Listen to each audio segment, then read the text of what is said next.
Welcome back, everybody. I want to go through a few of my backpacking stoves today just to illustrate the various ones that are available, what I might use them for, why I might use different stoves. Here on the far left, you'll see a very inexpensive homemade pop can stove. Has a hole in the center to pour fuel in, the various burner holes. That uses denatured alcohol or the heat in the yellow bottle. Light it, it'll come to flame. As the alcohol starts to evaporate, the burners will ignite and it'll give you on an ounce of fuel about a 15-minute burn. Next we have the Trangia knockoff. That is a Red Camp brand. The whole assembly costs about $17 on Amazon. Comes with a gasketed lid to snuff the flame and the simmer ring. Next we move on to the GSI Soloist. I've got the little hose clamp to raise the inner pot, the cook pot. Haven't done dishes since I made my muffin. The GSI Soloist and the associated Reflectix pot cozy. Homemade lid.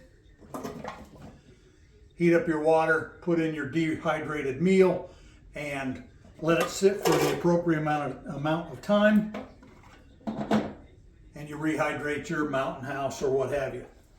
Mixing bowl that came with the GSI Soloist.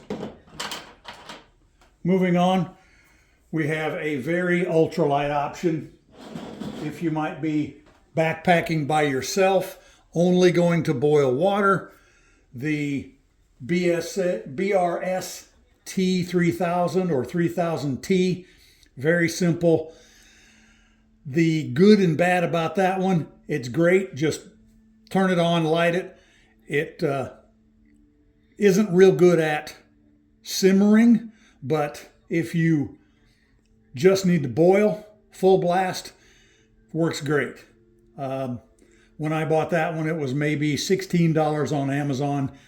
And moving on to the right, the Pocket Rocket 2. The difference mainly is that one's a little more durable, a slightly wider pot stand on the top, and it has a better needle valve to bring that down to a simmer. The far right is a Whisperlite backpacking stove, supposedly backpacking stove. That's what we use in the Scout Troop. We'll put an 8-quart water pot on there, boil water for anywhere from a half a dozen to 12 people to have dehydrated meals.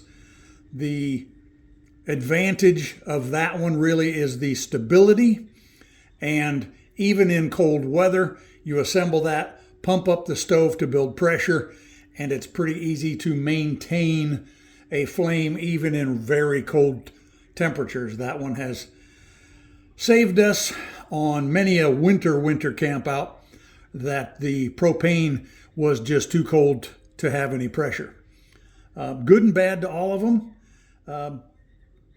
Take your pick.